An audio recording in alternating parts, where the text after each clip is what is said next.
Hello, EKG class, online students. I just wanted to give you a little bit of information about my expectations for this week. So, as you see in the Module 3 PowerPoint, there are a lot of arrhythmias to memorize.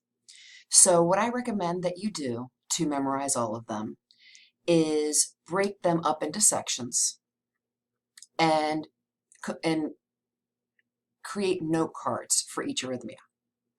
And I'm telling you this because when I had to memorize them, that's exactly what I did.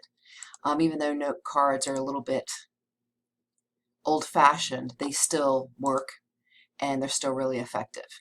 And what I did is I put the name of the arrhythmia on one side and drew what it looked like on the other side.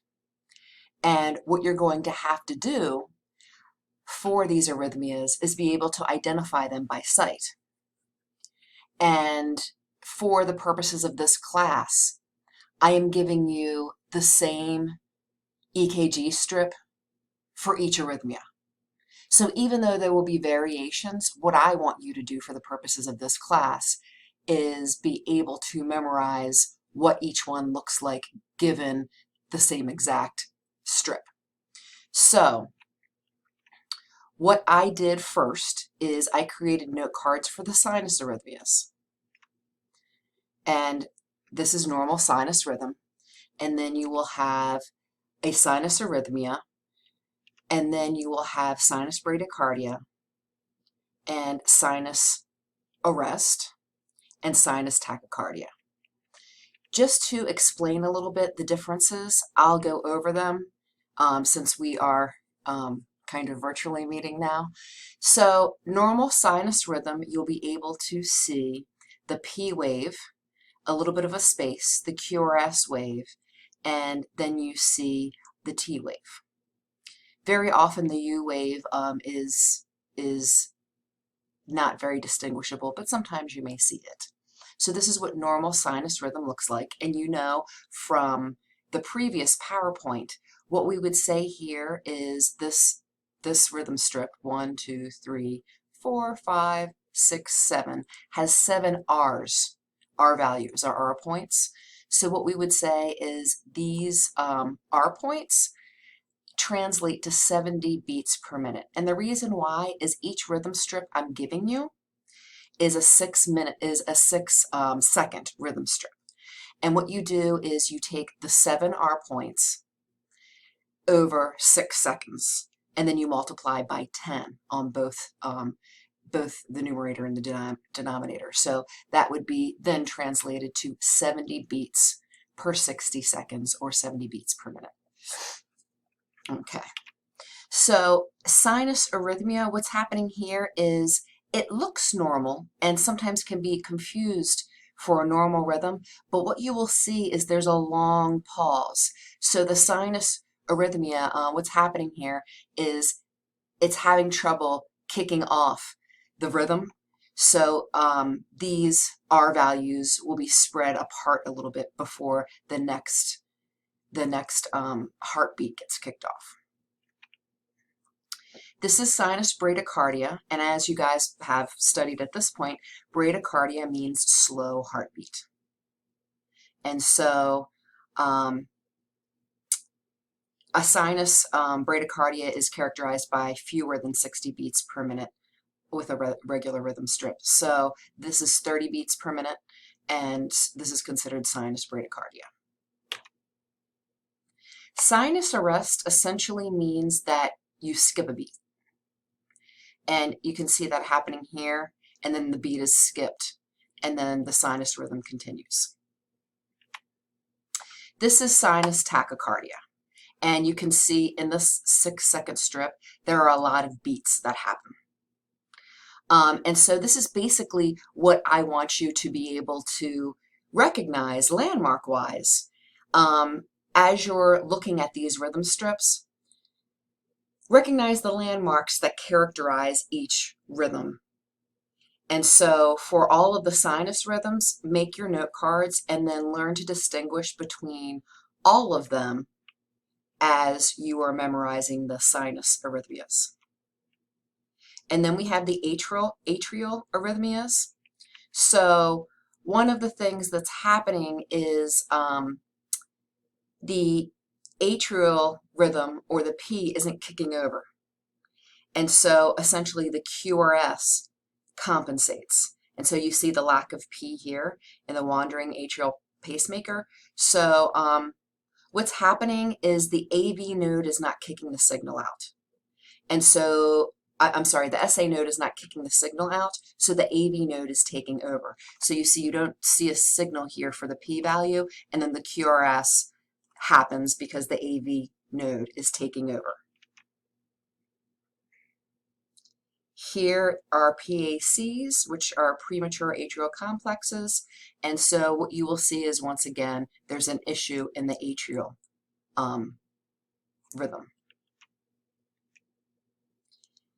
And here you can also see there is an atrial tachycardia, and the way that you see this is in the p-value, it's like quivering a bit and it keeps firing, and what happens here is the QRS is taking over to normalize the rhythm. So the AV node is acting as the gatekeeper, and it's not letting all the signals through because that would be way too confusing.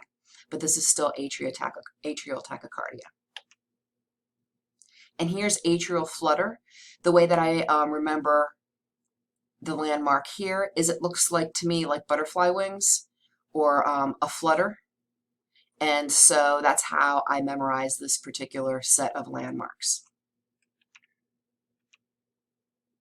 And here's atrial fibrillation, where the atria and the P wave is just vibrating.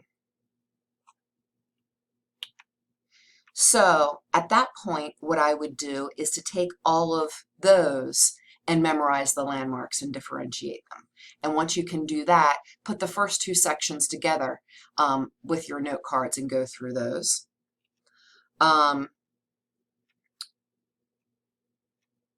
So here, what I wanted to say is I usually start with the ventricular arrhythmias when I'm memorizing because they are really distinctive.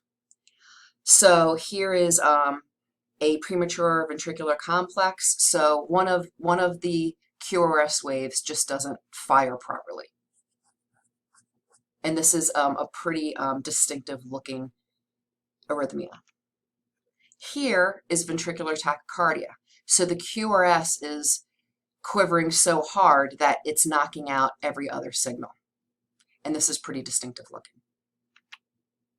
This is ventricular fibrillation. That's pretty distinctive looking as well, VFib. And here is ventricular escape rhythm. So here the His Purkinje system is taking over, and as you remember, that fires between 40 and 0 beats per minute depending on how the SA node and the AV node come together. So here at 20 beats per minute, that's a good indication that the bundle of His have taken over as the pacemaker, and this is pretty distinctive looking.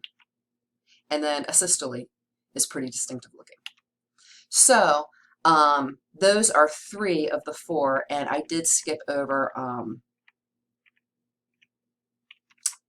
the junctional arrhythmias, and you can read more about that on your own and decide how it is that you're going to come up with memorizing the landmarks. But I just wanted to give you a baseline of understanding as to how to do this and how I did it when I had to memorize all of the arrhythmias.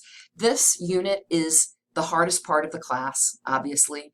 Things were pretty much a foundation in the first 2 modules. This is the most challenging module, and then as you continue on, we're just going to once again build on that knowledge.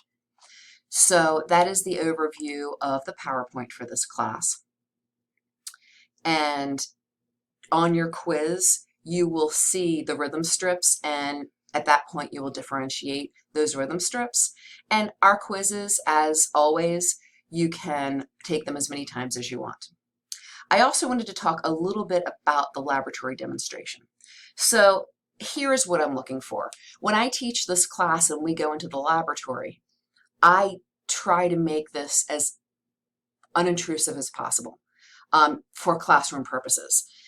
especially because students are practicing on each other. So when you go into a hospital environment and they ask you to prep for your EKG, they pretty much tell you to strip from the hips up or completely take off all of your clothes and put on the gown to do the EKG.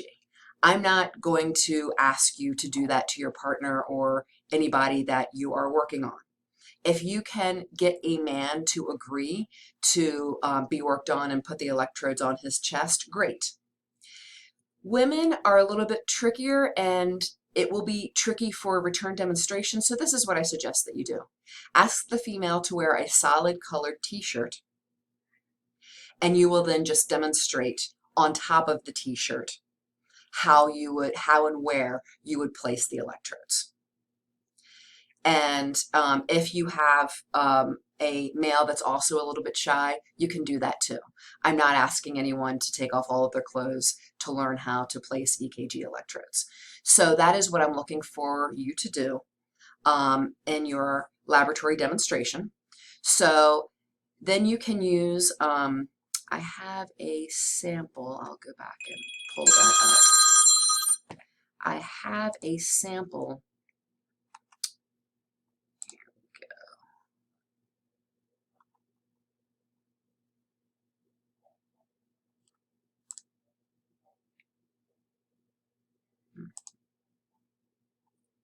All right.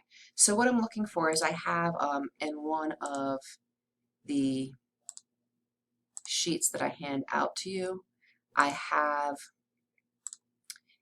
essentially a skeleton where you go over all of the placement. Here we go. That's what I'm looking for. So this is the placement that I'm looking to see on your male volunteer or your male or female volunteer with a t-shirt on. So I'm looking for you to place this over the sternum and then go around the heart using the landmarks that they discuss both in your book and in your PowerPoints. So this is what I'm looking for, as well as you to have your ground wires. For this class, we put the ground wires on the shoulders. They do not have to be on the wrists for the arms, and then right above the hips for the legs. This is pretty typical of placement now. You will still see some places that put them on the ankles and on the wrists. They're just grounding wires, so it's not necessary for them to be so far away. So I always put them on the shoulder bone and then right above the hip bone. And so this is what I am looking for you to be able to demonstrate to me in your video. If you have any questions, feel free to email me, but I just wanted to give you a video overview for Module 3 of this class.